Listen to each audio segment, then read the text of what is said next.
Cada vez se habla más de autocuidado, de poner límites y de priorizar nuestras necesidades.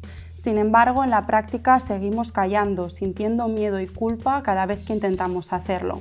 Hoy hablamos con Míriam Boudero-Guaya, psicóloga general sanitaria, sobre qué hay realmente detrás de esa dificultad y cómo empezar a trabajarla. A través de su trabajo en consulta y de su labor divulgativa en redes, ha ayudado a miles de personas a entender que decir no es un acto de egoísmo, sino de coherencia. Bajo el perfil de Psicomiriam BV, comparte contenido cercano y accesible, que invita a mirar las inseguridades de otra manera, pues lejos de ser enemigas, son señales de que estamos saliendo de lo conocido para convertirnos en quienes realmente queremos ser.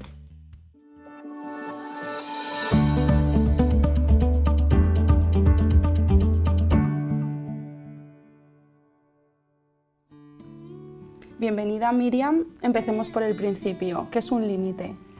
Un límite no deja de ser una escucha hacia nosotros mismos, es decir, el atender nuestras necesidades, el escuchar qué cosas sí que nos va bien y qué cosas no queremos o no nos van bien, pero ya no solo se trata de una escucha, sino también es de una acción, es decir, tengo que ponerlo en acción y también de saber sostenerlo, que es como la parte más complicada.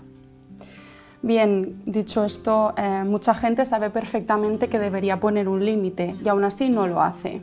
¿Por qué sucede esto? Claro, de hecho ahora no se escucha bastante el tema de poner límites, pero queda un poquito en el aire lo que acaba de ser o cómo hacerlo. El motivo por el que nos cuesta poner límites es básicamente por una falta de costumbre. Yo cuando no estoy acostumbrada a hacer algo o no lo pongo en práctica, me va a ser mucho más difícil el poder hacerlo. Entonces ahí es un mix de cosas entre creencias, habilidades, experiencias, personalidad, y tiene mucha parte de importancia un miedo, ¿no? Un miedo a que la otra persona se sienta ofendida, a que cambie mi relación con el resto, que cause un conflicto, entonces eso nos bloquea. Relacionado con ese miedo, tiene mucho que ver con lo que aprendimos de pequeños, ¿verdad? Así es, al final vivimos en una sociedad que más veces tendemos por el no causes conflicto, no hagas sentir mal al resto y dejamos en segunda parte un poco lo que nosotros realmente necesitamos. Entonces, si juntamos un poquito todo esto con a veces esa incapacidad de decirle algo a la otra persona, pues se junta y nos crea esa incapacidad de no poder decir que no a algo y meter allí ese sí, a pesar de que yo sepa que no quiero hacerlo, por ejemplo. Bien, ahora, como adultos, ¿cómo podemos cambiar esos patrones que adquirimos de pequeños? Aquí, en primer paso, podríamos hablar del tomar conciencia, ¿no? El saber de que, ostras, me estoy encontrando en muchas situaciones que me está provocando un malestar interno y si nos paramos no es por qué me provoca, porque estoy evitando crear un posible malestar externo, ¿no? Evitar un posible conflicto con la otra persona, evitar que la otra persona se pueda enfadar conmigo. Entonces, la primera parte sería ser consciente de que tengo un poquito este patrón introducido. Entonces, aquí hablaríamos también de que de poco a poco ir introduciendo, ¿no?, esa escucha activa hacia mí misma, el entender qué cosas sí quiero, qué cosas no quiero y empezar por pequeñas cosas, ¿no? Pues cosas más diarias que no me supongan tanto esfuerzo. Y otra parte que no nos gusta, que es un poco el aprender a tolerar también un malestar, tolerar ese sufrimiento o tolerar como esa sensación amarga de uy, puede que esté fallando. Con todo esto relacionamos que el problema con poner límites es que no sabemos cómo hacerlo o que no creemos que tenemos el derecho de hacerlo. Es decir, es una cuestión de habilidades o de darnos permiso. Hablaríamos de ambas. Sí que está, ¿no?, la habilidad en sí. Yo sé decir que no, por ejemplo, ¿no? Yo me sé expresar, pero a veces si no me doy permiso es lo que me ocasiona el no poder decirlo, ¿no? Y el siempre, bueno, pues el decir sí, sí, sí, porque no me estoy dando esa parte de conciencia hacia mí. Es decir, aquí también podríamos trabajar con el hecho, ostras, si a la otra persona le permito decir que no y lo entiendo y lo acepto, ¿por qué yo no me lo estoy permitiendo? Entonces, por eso jugamos un poquito entre esas habilidades que podemos ir fomentando y trabajando y esa parte de que yo no me permito hacer las cosas.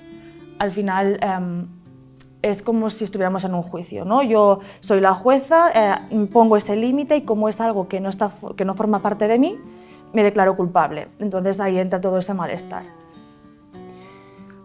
Con todo esto, ¿nos podrías dar algunas herramientas, técnicas o consejos que nos ayuden a poner algún límite? Primero, el aprender a escucharnos, ¿no? No silenciar tanto lo que mi cuerpo me está diciendo, porque muchas veces es como, bueno, lo delego, no me hago caso y continúo. Entonces, cuando empieza un poquito ese malestar por dentro, cuando empiezo a notar que me estoy creando ese conflicto interno, pues ahí detectar, ¿no? O sea, realmente, ¿qué es lo que yo necesito? ¿Realmente por qué me estoy sintiendo así de mal? Y realmente, ¿por qué no puedo decir que no a algo? ¿Por qué no puedo marcar ese límite? Jugar también con esa parte externa, ¿no? Pues si esto le pasara a mi amiga o si esto le pasara a mi vecina de delante, ¿qué le diría, no? O entendería que podía decir que no o que pudiera estar por ella y escucharse, y hacer pequeñas exposiciones, ¿no? Pues primero en un ambiente más tranquilo, que no me cause tanto conflicto, y poquito a poquito trabajar también lo que hemos dicho, ¿no? Esa tolerancia al malestar, al romper reglas o normas no escritas que yo tengo interiorizadas. Entonces, ¿y cómo suele reaccionar el entorno cuando empezamos a aplicar eso? Cuando empezamos a decir que no en los momentos en los que antes decíamos que sí. Varía mucho. Hay veces que nos encontramos con parte del entorno que lo entienden, incluso no, es como se alegran porque se estaban dando cuenta que había una problemática y ahora la estás solucionando, entonces pues es como una mejora hacia la persona y causa cierta alegría por parte de esa gente, pero también tenemos que entender que ahí entra esa parte de conflicto. Es decir, si tú siempre me dices que sí a todo a mí, en el momento que me empieces a decir que no, eso a mí no me va a gustar, porque hemos creado esa dinámica. Entonces es importante entender que los límites en lo que corresponde a relaciones con las personas, ahí sí que hay gran parte de cambio. Es lo que decimos, si yo tengo una dinámica contigo y de repente me la rompes, yo también me voy a sentir mal. Entonces yo voy a tener también no como ese rechazo, ese malestar, pero al final lo que conseguimos es que la persona también pueda entenderlo y establecer estas relaciones de forma más sana. Entonces tenemos esa parte de gente que sí que lo va a entender mejor y lo va a aceptar de forma más normal, y otros pues que van a ser un poquito más reacio. Pero bueno. En relación con ese cambio y ese proceso, ¿cómo se sostiene cuando la reacción del entorno no es la que esperábamos? Aprender a que es una parte del proceso. Es decir, siempre que yo establezco un cambio, siempre, por pequeño que sea, yo hago un cambio, eso va a tener una repercusión. Entonces, tengo que ser consciente de que esa repercusión, pues bueno, a veces me va a costar. Y esto lo junto con un poco lo que decía al principio, que poner un límite no es solo saber que sí, que no, que me va bien, que no me va bien, sino es poder sostenerlo. Sostener como esta necesidad que me va a entrar de, uy, bueno, da igual, pues cedo, ¿no? Uy, da igual, vuelvo a lo de antes. Al final es el camino fácil, ¿no? El volver a lo que yo ya tengo aprendido, aunque sepa que no es beneficioso para mí. Entonces es aprender un poquito a mantenernos y entender que forma parte de ese proceso y que la finalidad va a ser buena. Algo que llama la atención es que esas herramientas que mencionabas antes muchas veces las aplicamos sin problema con desconocidos y nos bloqueamos con gente que es muy cercana a nosotros. ¿Por qué nos cuesta más? Por el vínculo. Aquí la respuesta es básica, es por el vínculo. Cuanto más cercano es el vínculo, cuanto más vínculo tengo con una persona, voy a pasar lo peor al marcar un límite por lo mismo, ¿no? ¿Y si se enfada? ¿Y si la relación que tengo con esa persona cambia? ¿Y si no le sienta bien no sé qué? Entonces eso a mí me duele, me causa un dolor y me puede ocasionar el no hacerlo, y también no por ese miedo que decíamos, pues nos bloquea. En cambio, cuando es algo más externo, ¿no? Pues un conocido más, pues que no es tan cercano, o algo que no dista en mi círculo más cercano de personas, me va a ser más fácil. ¿Por qué? Porque la consecuencia, a mi parecer, no va a tener tanta carga emocional. Después de dar el paso de poner límites, suele aparecer la culpa. ¿Por qué aparece y qué información nos da? La culpa sería ese juicio que hemos dicho antes. Aquí hablamos ya de creencias, ¿no? Yo tengo que estar por y para, por ejemplo. Entonces, claro, yo eso me lo marco.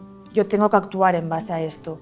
cuando yo lo hago me voy a sentir bien, aunque en el fondo yo sepa que me está haciendo daño. Pero aquí hablamos de ese tipo de conductas que yo tengo muy instaladas. Entonces, si de repente yo tengo que hacer esto y yo misma no lo hago, es que soy culpable. Entonces, es que estoy rompiendo una creencia, estoy rompiendo algo que forma parte de mí. Entonces, aparece esa culpa y lo que nos está diciendo es eso, que hay algo que se está rompiendo. Y viene esa vocecilla de, uy, puede que no lo estás haciendo bien, uy, pues puede que no sea para tanto, ¿no? El que nos hace volver a las conductas que ya teníamos de antes. Entonces la culpa se basa en eso, pero también tenemos que entender que es que va a aparecer, entonces tenemos que aprender a sostenerla y a trabajarla. Ya llegamos a la última pregunta y relacionado con esa culpa, más allá de ella, ¿qué cambios suele notar una persona en sí misma cuando empieza a poner límites de verdad? ¿Cómo se transforma su relación consigo misma?